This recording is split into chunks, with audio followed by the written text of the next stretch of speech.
no hay modelos de desarrollo únicos en el mundo.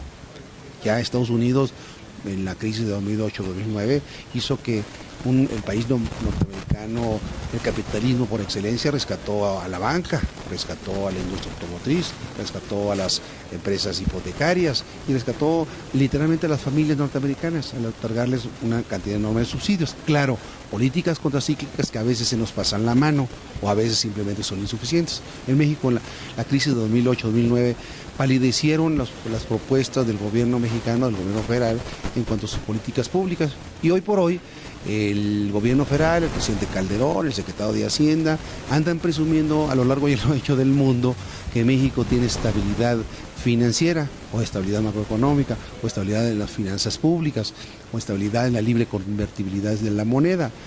Yo diría y contestaría eso, que yo creo que el país tiene un blindaje hacia los retos del exterior. Yo les contestaría diciendo que el mejor blindaje que pueda tener México es que los mexicanos tengan empleo, que haya crecimiento económico, que haya bienestar en las familias, que exista menos inseguridad pública, que haya una escuela de calidad, que haya alumnos y jóvenes en las escuelas, tanto de la educación básica como en las universidades, pero sobre todo que exista satisfacción social y personal de las familias mexicanas. Ese es el mejor blindaje, ¿no?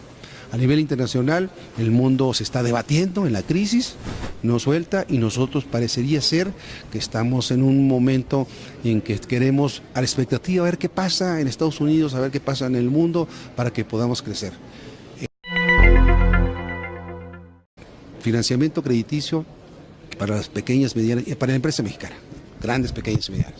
Se impulsa generando empleo permanente y bien remunerado. Se impulsa abatiendo la informalidad de la mayoría de los mexicanos. Tenemos hoy por hoy casi 15 millones de personas registradas con nombre y apellido en el Seguro Social, otras 3 aproximadamente en los gobiernos de todos los órdenes de gobierno nacional, son 18 millones de personas de población ocupada, pero el 66%, según los datos del INEGI del censo del 2010, el 66% son personas que reciben de personal ocupado solamente hasta 2 salarios mínimos. Por supuesto, si el 66% de esas familias no es la clase media que reiteradamente nos han querido vender a los mexicanos, porque al final de cuentas es una ofensa al bolsillo y a la dignidad de las familias mexicanas, ¿no? Acatando, vamos a decirlo así, acatando lo que establece el artículo 25 y 26 constitucional. En la Constitución lo dice: el Estado es el rector de la economía, el Estado es el que fomenta y apoya las actividades de los particulares y de la empresa privada, y el Estado es aquel que va a promover las actividades en general. Acatar lo que dice el artículo 131 constitucional. Por ejemplo, se le ha cedido al Ejecutivo Federal la facultad de hacer tratados de libre comercio, de la política arancelaria, de la política aduanera, y el Ejecutivo nos informa al Congreso de la Unión y a los mexicanos lo que hizo. Yo creo que y ya estamos en el momento en que debemos ir a revertir esa facultad. ¿Qué quiere decir esta facultad? Que el Ejecutivo Federal nos debe a nosotros, los mexicanos, informar antes de lo que se pretende hacer en política arancelaria o en política aduanera. No ex post, sino ex ante. ¿Por qué? Para que los mexicanos, sobre todo a través del Congreso de la Unión, evaluemos los riesgos en que está corriendo el país hoy por hoy, que quieren seguir globalizando a ultranza la economía nacional.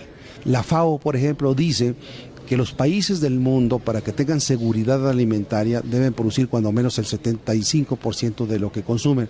Nosotros en nuestro país producimos solamente el 53% de lo que consumimos. Querría decir que si el gobierno rescatara ese papel promotor del desarrollo y orientador de la política económica y social de nuestro país, querría decir que tendría que haber una política de Estado en materia agropecuaria de mediano plazo, 10, 15, 20 años, para que dentro de 10, 15 o 20 años el país produjera el 75% de lo que consume. Pero parece ser que no se está haciendo nada. Un nuevo arreglo institucional, un nuevo pacto social entre el Estado, la Federación y los municipios. De forma tal que no nos vengan con el cuento de que los estados de la República quieren gastar más hoy por hoy para pagar sus deudas. Los estados se han endeudado, ya han financiado su crecimiento con endeudamiento público, por un lado, pero segundo punto, desde hace 31 años que está vigente la ley de gobernación fiscal, ya está agotada, porque cuando a mí me preguntan eso, siempre vemos la inequidad del 100% del pastel fiscal. 80% del gobierno federal, 16% de los gobiernos estatales y solamente 4% de los gobiernos municipales. Visto así, con esas cifras, pues cualquiera diría enorme inequidad. Entonces, veríamos una razonabilidad de que hubiera un incremento, una ley, la nueva ley de coordinación fiscal, que hubiera una mejor distribución, 75, 25, 25, por ejemplo, pero significaría que los estados tendrían mayor responsabilidad para hacer el puente, para hacer la carretera, el camino rural, y que el presupuesto federal no lo hiciera nosotros los diputados federales. Querría decir que en vez de que nosotros estemos aprobando el próximo presupuesto de regreso a la operación y estar metiendo en cada partida el puente del lugar fulano o la carretera rural del lugar sutano, pues qué necesidad, hagamos las cosas nosotros en gasto público, que sea lo relevante, lo que multiplique el programa de desarrollo regional, el programa multianual, los programas multirregionales, y que los estados y municipios se dediquen a atender lo que hoy no pueden atender por falta de recursos. ¿Qué modelo es el que debemos de establecer? Los dos modelos ya se agotaron, y este modelo ya se agotó sobre todo por sus resultados. Sus resultados han sido ya 55 millones de pobres, no crecemos, o hemos crecido solamente al 2.2% promedio anual en los últimos 25 años, pero se profundizó en los últimos 10 años. Hemos crecido solamente al 1.7% promedio, pero solamente generamos el 20%, 24% de la población económica, del crecimiento de la población económicamente activa, promedio de 220,000 empleos promedio por año del millón que se necesitan. Entonces los resultados son catastróficos. Bueno, tenemos finanzas sanas, parte macro muy sana, pero la realidad es distinta. Entonces debemos de generar un nuevo modelo de desarrollo muy a la mexicana. Primero, ¿cuál sería? Que retome el papel promotor del Estado mexicano sin el avasallamiento del pasado. Que elimine los excesos del actual modelo de desarrollo, de los excesos del mercado orientado, regulado. Y tercero, que haya una sociedad más organizada, una mayor sociedad de mayor penetración reclamante, volver a aquello que los colegios de profesionales, las organizaciones no gubernamentales, los partidos políticos, los sindicatos, las cámaras empresariales, todos juntos seamos actores principalísimos de ir empujando, vamos a decirlo coloquialmente, la carreta hacia adelante. ¿Qué tanto Estado, qué tanto mercado y qué tanta sociedad?